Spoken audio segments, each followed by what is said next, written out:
Salut à tous, bienvenue dans cette rapide vidéo de présentation du projecteur CL100 de chez Colbor.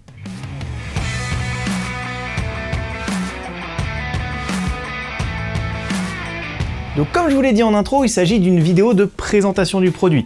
J'ai pas scripté ce que je vais vous dire là maintenant, ça va être beaucoup d'improvisation, comme je vous ai expliqué dans la dernière vidéo, j'essaie de faire ça maintenant pour des projecteurs un peu plus abordables.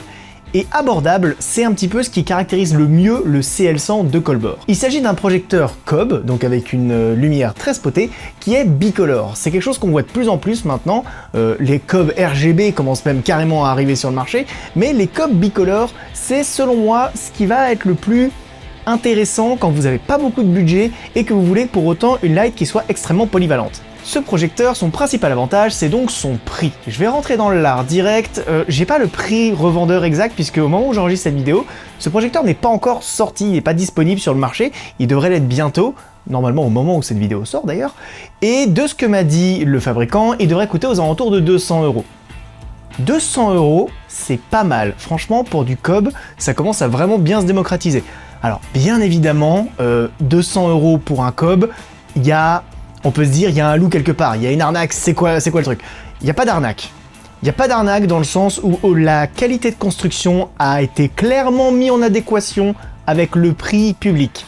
C'est-à-dire que pour ce prix-là, vous allez avoir un projecteur, certes très puissant, regardez, là je vous montre, là j'étais à 15% de puissance. Hein. Voilà, là je suis à 100%, 100% en 2700 Kelvin, et je peux monter jusqu'à 6500 Kelvin. Je préfère les lumières chaudes personnellement, donc hop, on va le redescendre en lumière chaude. Donc c'est pas forcément au niveau de la LED que toutes les économies ont été faites, puisque j'ai pu la mesurer, c'est pas trop mauvais. C'est pas excellent, bien évidemment, hein, on parle d'une LED à 200 balles, mais c'est franchement pas mauvais compte tenu de son prix. Là où il y a eu des grosses concessions qui ont été faites pour baisser le prix, c'est tout ce qui est autour. C'est-à-dire qu'on a un corps de projecteur totalement en plastoc, et là c'est pas du polymère ou quoi comme chez Lupo, non, c'est du bon gros plastoc ABS, donc c'est censé être solide. C'est de l'ABS, c'est censé être solide, mais c'est cheapos, ça on va pas se mentir là-dessus, hein, c'est cheapos. La construction en elle-même est cheapos, mais... Allez, je vais commencer. Vous aimez bien quand je dis du mal des produits, de toute façon, même si je les aime bien, donc... En soi, la conception du produit, c'est pas forcément le problème. Le gros problème, il est là. Ça. Ce type de rotule, en 2021, c'est plus possible. C'est plus possible. Surtout pour un projecteur à plus de 100 €, c'est pas possible. Alors, quand en plus de ça, quand vous le bougez, attention aux oreilles, hein.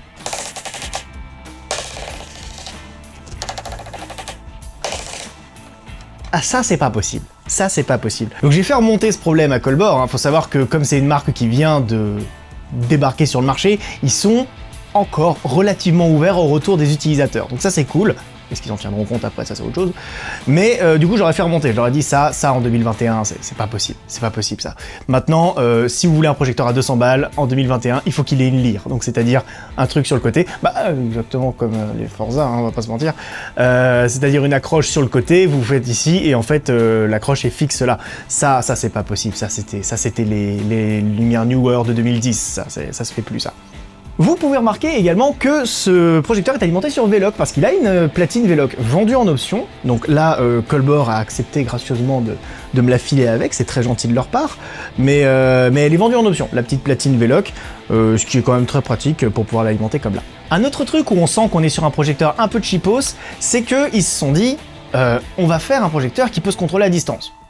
Très bonne idée en soi, hein. Il y a plein de marques aujourd'hui qui font des projecteurs qui se contrôlent à distance. Je vous laisse mater la gueule de la télécommande. Sérieux. Enfin, 2021. C'est pas possible de contrôler un projecteur LED avec une télécommande qui ressemble à celle de son Google Home. Non, c'est pas possible. Donc voilà, ça fait aussi partie des retours que j'ai fait à Colbor. Franchement, je salue l'idée d'avoir mis une télécommande, mais pas ça, les gars, sérieux. Respectez-nous s'il vous plaît. En revanche, un endroit où ils ont été très bons, pour le coup, c'est au niveau du packaging. Puisque ça, c'est le petit sac, housse, je sais pas comment on doit dire, qui est fourni avec. Et franchement, c'est bien. Toute ressemblance avec une autre marque commençant par Nan et terminant par Light ne serait que purement fortuite, bien évidemment. Il n'empêche que on a un sac qui est plutôt bien, plutôt costaud et tout. L'agencement intérieur est assez personnel, on va pas se mentir. Moi j'ai dégagé un peu tous les trucs qu'il y avait à l'intérieur. Quand vous voulez le stocker, il faudra le stocker en ayant enlevé le bol et tout, c'est un peu compliqué. C'est pas la manière la mieux conçue en fait d'avoir pensé un étui comme ça, mais ils l'ont mis, il est là, il est présent, il a l'air costaud, donc rien que pour ça franchement je salue. Je vous rappelle que ce projecteur vaut 200 balles quand même, donc normalement à 200 balles on compte n'importe quoi.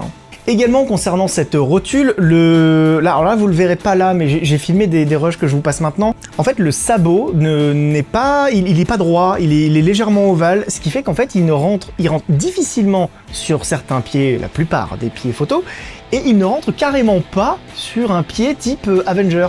Donc avec un sabot universel quoi, c'est-à-dire ce que normalement 99,9% des projecteurs professionnels entre guillemets prennent. Et là en l'occurrence c'est pas le cas. Donc sur ça je leur mets quand même un gros carton rouge parce que c'est pas sérieux les gars quoi. Franchement, mais enfin une rotule. Bon de toute façon vous allez la changer cette rotule dans la deuxième version hein, bien évidemment. Donc voilà, c'est en gros. Le projecteur est bien, franchement très très bien pour son prix, pour tout ça, mais la rotule quoi, c'est vraiment le gros point faible, c'est cette rotule. Ah mon dieu. Et une petite surprise que j'ai eue en recevant mon exemplaire, alors là pour le coup ça ne me concerne que moi parce que l'ami Karim Yatrib par exemple en a reçu 2 et il avait pas ce problème là. Il s'avère que quand j'ai reçu le mien, il manquait à l'arrière le bouton, le sélecteur quoi, je me retrouve avec un truc comme ça, le bouton est censé avoir disparu. Alors, le problème c'est qu'il n'était pas dans le sac, il n'était pas dans le carton, donc il a dû rester en Chine, voilà, il est parti sans. C'est pas très malin. C'est utilisable, hein, y a pas de problème, hein, mais c'est pas... c'est pas très sérieux quoi comme truc, mais bon, passons. Du coup à l'arrière vous retrouvez très peu de fonctionnalités, hein, normal, on est sur quelque chose de très sommaire, donc le petit bouton pour contrôler les ventilateurs qui sont très silencieux, ça je dois l'admettre, à moins que je le fasse tourner à pleine puissance et que du coup il s'emballe, j'ai pas trop eu l'occasion de le tester pour l'instant, mais en tout cas du peu que j'ai pu le tester, ils sont très silencieux, donc ça pour le coup c'est un bon point. Le groupe pour du coup la télécommande Google Home à distance là, et le mode turbo, alors ça, c'est typiquement le genre de fonctionnalité où je ne connais personne qui réclamait un mode turbo sur son projecteur LED. Mais du coup, le mode turbo, ça permet en fait de l'utiliser à plus de 100 watts sur une très courte durée. 30 secondes, je crois, je sais plus exactement. 60 secondes, voilà. Donc ça amplifie le signal. Ça amplifie le rayon lumineux pendant 60 secondes. Donc, je sais pas s'il y a des gens qui ont vraiment besoin de cette fonctionnalité Colbor. En vrai, je pense que vous pouvez vous en passer.